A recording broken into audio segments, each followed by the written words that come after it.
நிம்மதியான தூக்கம் யாருக்கு வரும்னா, கடமை செய்கிறவங்களுக்கு தான் நிம்மதியான தூக்கம் வரும். நமக்கு கடமை இன்றைக்கி எதுன்னு நமக்கு தெரியும். எல்லாருக்குமே இன்றைக்கி நாம் செய்ய வேண்டிய கடமை என்னன்னு தெரியும். அவங்க வாழ்க்கை என்னன்னு தெரியும். அவங்க வாழ்க்கையில் அவங்க செய்ய வேண்டிய கடமை, இன்றைக்கு நாம் செய்ய வேண்டிய கடமை என்னவென்று ஒவ்வொருவருக்குமே தெரியும்.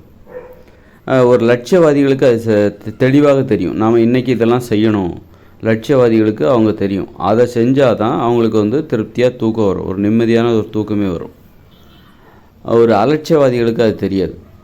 ஒரு லட்சியத்தை வாழ்க்கை எதையாவது சாதிக்கணும் அப்படின்னு நினைக்கிறவங்களுக்கு சரி இன்றைக்கி இதை செய்யணும் அப்படின்னு திட்டமிட்டிருப்பாங்க. அதான் அது இன்றைய கடமை, இன்றைக்கு நாம் செய்ய வேண்டிய கடமை, நமது லட்சியத்தை நோக்கி நாம் லட்சியத்தில் வெற்றி பெறுவதற்காக நாம் செய்ய வேண்டிய கடமைகள் அப்படின்னு சொல்லிட்டு அவங்க தினம் திட்டமிட்டு வச்சுருப்பாங்க. அந்த திட்டமிட்ட கடமைகளை செய்து முடித்தால்தான் அவர்களுக்கு நிம்மதியான தூக்கம் வரும். ஒரு தைரியமான தூக்கமே வரும். அப்போ தான் அவர்களுக்கு தைரியமான தூக்கமே வரும். இல்லைன்னா அவர்களுக்கு தைரியமாகவே தூங்க மாட்டாங்க, தைரியமாகவே இருக்க மாட்டாங்க. விழித்திருக்கும் போதும் சரி, தூங்கும்போதும் சரி, தைரியமாகவே இருக்க மாட்டாங்க. அந்த தைரியத்துக்காகத்தான், அந்த தைரியத்துக்கு ஆசைப்பட்டு தான் அவங்க கடமைகளை பயந்து செய்வாங்க. கடமைகளை செய்யணும், இன்றைக்குள்ள கடமைகளை செஞ்சிட்டாக்கா நிம்மதி, ஓகே, ஒரு திருப்தியாக தூங்குவாங்க, நிம்மதியாக தூங்குவாங்க, தைரியமாக தூங்குவாங்க. மனசில் எந்த கவலையும் இல்லாமல் தூங்குவார்கள். கவலை இல்லாமல் தூங்கணும். நம்ம தூங்கும்போதும் சரி, விழித்திருக்கும் போதும் நமக்கு கவலையே இருக்கக்கூடாது, நிம்மதியாக இருக்கணும். அப்படின்னா நம்ம கடமையை செய்யணும். செய்து முடித்த பிறகு தான் நமக்கு செய்வதையே நமது கடமை செய்வதே என் கடன் பணி செய்து கிடப்பது அப்படின்னு சொல்கிற மாதிரி கடமை செய்கிறதே நமது வாழ்க்கையாக இருந்து விட்டால் நிம்மதி நமக்கு எப்போதும் நம்ம கூடவே இருக்கும். கவலையே நமக்கு இருக்காது. கவலை இல்லாமல் வாழணுமா, முதல்ல நீங்கள் லட்சியவாதியாக இருக்க வேண்டும். ஏன்னா எல்லாருமே லட்சியவாதியாக வாழ வேண்டும்.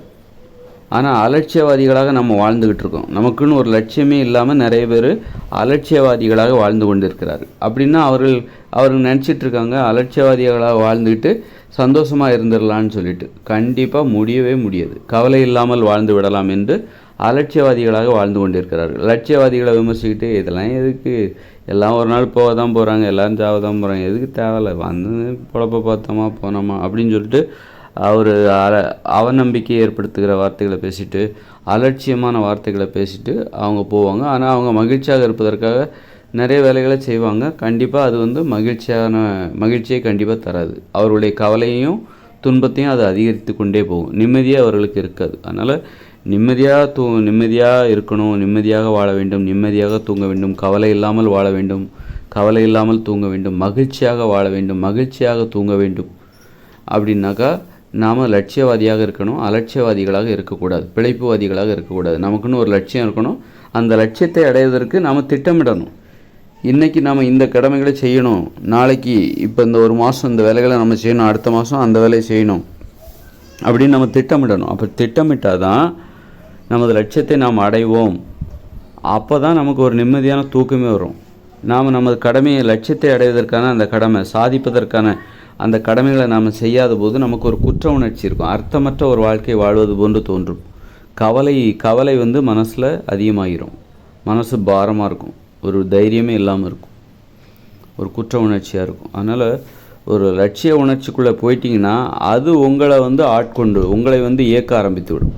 இந்த லட்சியத்தை நீங்கள் லட்சியவாதியாக வாழ கற்றுக்கொண்டால் நீங்கள் வந்து உங்கள் லட்சியம் சார்ந்த அந்த கடமை என்பது உங்களை வந்து அதன் கட்டுப்பாட்டிற்குள் கொண்டு போய்விடும்.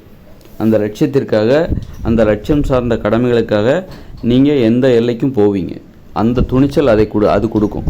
அந்த துணிச்சல் வந்து அந்த கடமை தான் கொடுக்கும். லட்சியம் சார்ந்த அந்த கடமை வந்து ஒரு அபாரமான துணிச்சலை கொடுக்கும். உயிரே பணையம் வைக்கிற அளவுக்கு அது வந்து அந்த தைரியத்தை கொடுக்கும். அந்த அளவுக்கு தைரியத்தை கொடுக்கும். அலட்சியவாதிகளாக வாழ்ந்தோன்னு வச்சுக்கோங்க, லட்சியமாக இருந்தால் தான் அந்த துணிவு நமக்கு வருமே தவிர அலட்சியவாதிகளாக வாழும்போது நம்ம வந்து கோழைகளாக மாறிவிடுவோம்.